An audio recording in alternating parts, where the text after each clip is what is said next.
Here's how unverified information can change the landscape of a war and pave the way for horrific outcomes. You've likely seen the headlines about 40 babies being beheaded by Hamas fighters in the Kfar Aza village in southern Israel. It's hard to miss.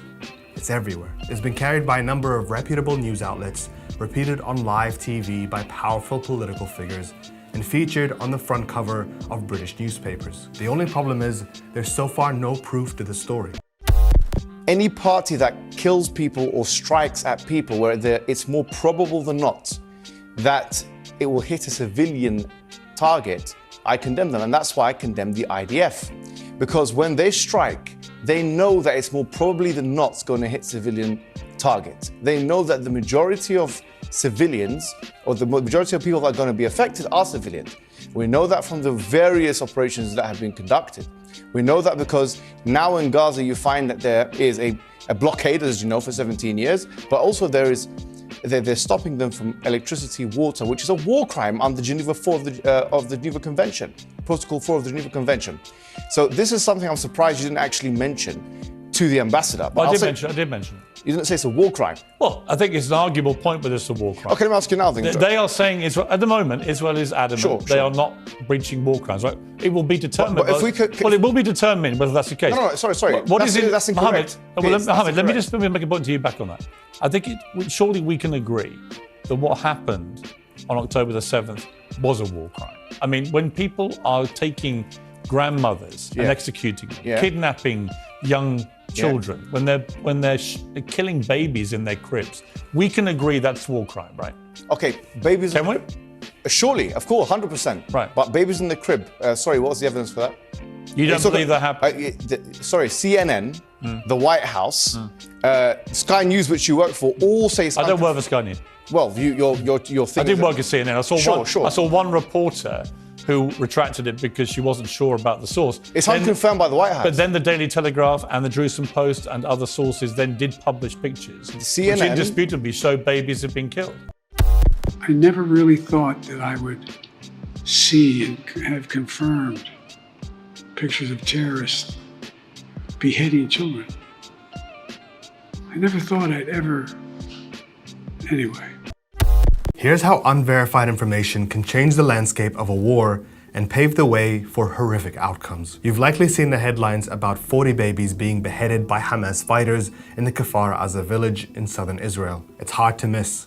It's everywhere. It's been carried by a number of reputable news outlets, repeated on live TV by powerful political figures, and featured on the front cover of British newspapers. The only problem is there's so far no proof to the story, but it hasn't stopped a spiraling and dizzying loop of hysteria from dominating the news cycle over the last few days.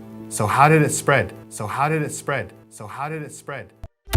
And you know what is similar? Is when you spread the lies of 40 decapitated babies, although it was refuted. So what happens when people hear that, killing babies is horrible. But when you say decapitated 40 babies, you are planting a certain image well, who has with said a certain that? trigger in people's mind. Who has said that? Who has said 40? Who has said that? Who has said that? 40 decapitated. Who has said that? You have repeated. No, I haven't. What? I've never said that. You haven't said on your show 40 decapitated babies? Never. Ben Shapiro didn't say it? No. Ron DeSantis didn't say Nobody it? has said it. Okay, Piers. No, nobody said it? No. Oh, okay, maybe I am wrong. Decapitated. Here's you're the wrong. thing. I've never said that. The thing, what happened, no, you're wrong. I never really thought that I would see and have confirmed pictures of terrorists beheading children. I never thought I'd ever, anyway. And because of that propaganda, Mr. Morgan, that guy in Illinois, the 71-year-old guy, he killed, stabbing the 6-year-old Palestinian kid in Illinois 26 times. And he used to play with him. They used to be friends. But he went in, marching into their apartment, stabbing his mother and killing him, shouting, "All Muslims could die." It's unconfirmed by the White House. But then the Daily Telegraph and the Jerusalem Post and other sources then did publish pictures, CNN, which indisputably show babies have been killed. No, it showed one baby who's been charred, and that picture has been put up on Twitter and has been refuted by many people saying that it's actually AI. That's completely untrue. That is true. What's your source? There's been a thorough investigation into the claim that was put up there by some rogue person on Twitter that it was AI. It has been completely disproven. Okay, let me ask you a question. That picture, which was published on the Telegraph, is a genuine, legitimate picture. What is your source? Are you seriously arguing that babies weren't killed? No, I didn't say that. Well, what are you saying? I'm saying, give me a source. Yeah. You know full well you've been fired from the Daily Mirror for fake images. So you know full well about the I didn't accept they were fake. Exactly, the UK government did. Yeah, they did. So Because the UK government, just to be clear, had waged, in my view, an illegal war in Iraq. So you're allowed to go against the government, and I'm not allowed to go against the Israeli government? Of course you're allowed to. We've also spotted many fake videos circulating online, in particular claiming to show children captured by Hamas, especially this appalling video that's been circulating and seen 2 million times on this post only on X, posted by the chairman of the far-right group in the UK, Britain First, where she claims Israeli children kidnapped and kept in cages by Hamas. This is barbaric, but what do you expect from savages? Let's take a look at the video where we see at least 5 children. We warn you, the images are graphic, where we see at least 5 children that seem to be exhibited in this animal cage that, according to these accounts, are Israeli children being held hostage by the Hamas terrorist group. I woke up, man, this morning with some disturbing news out of Israel. That Hamas kidnapping children, putting them in cages, children, putting them in cages, children, putting them in cages. Only place in the world where I can go and study Torah and eat kosher food. Only place in the world, only place in the world, only place in the world.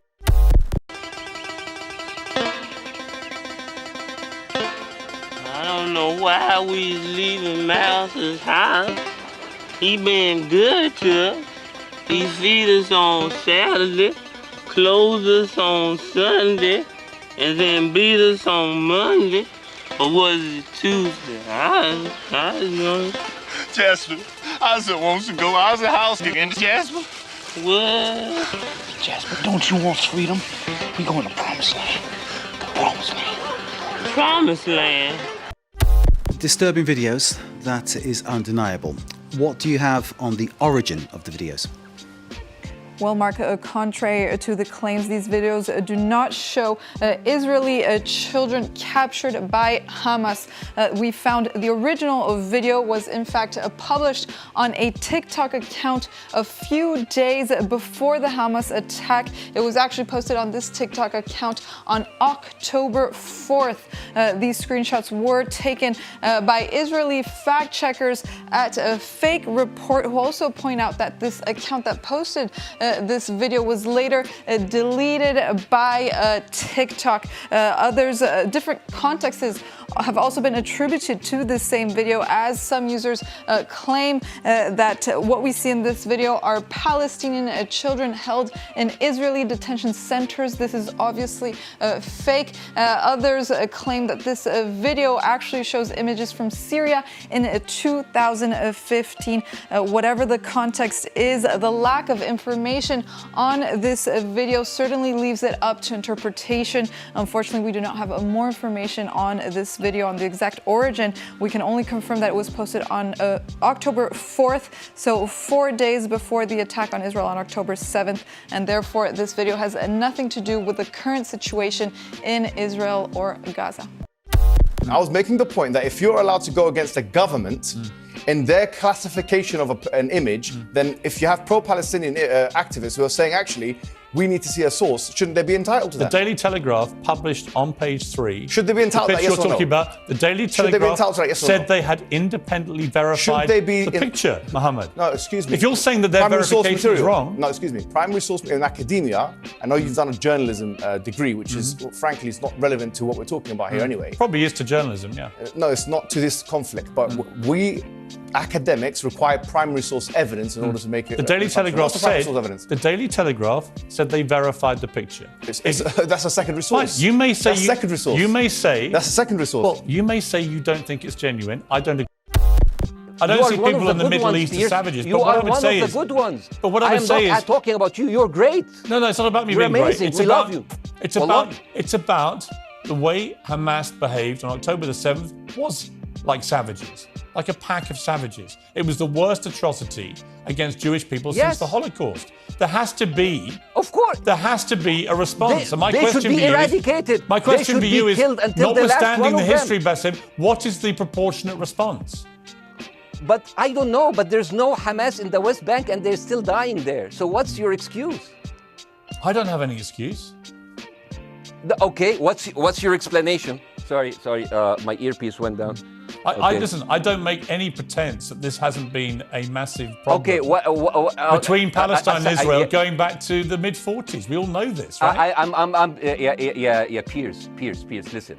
I'm not saying that you're making an excuse, but if you are adopting a certain point of view, you have to at least defend it. I'm telling you, there is no Hamas in the West Bank. What is the excuse? Not your excuse. What is the excuse to kill those people? Well, listen, this question of proportionality is one that... No, answer my question! I've been answering your question, you answer mine. It's actually not my job to answer your questions. Let me ask you a question. How could it be that an occupier is defending itself in the first place? The notion that Israel is defending itself is as absurd as the notion that the rapist is defending itself from the victim. Because Israel is the occupier. You haven't asked me. Hold on. Excuse me, let me finish. Just let me finish. An occupier by international law definition means that they are already in an offensive posture.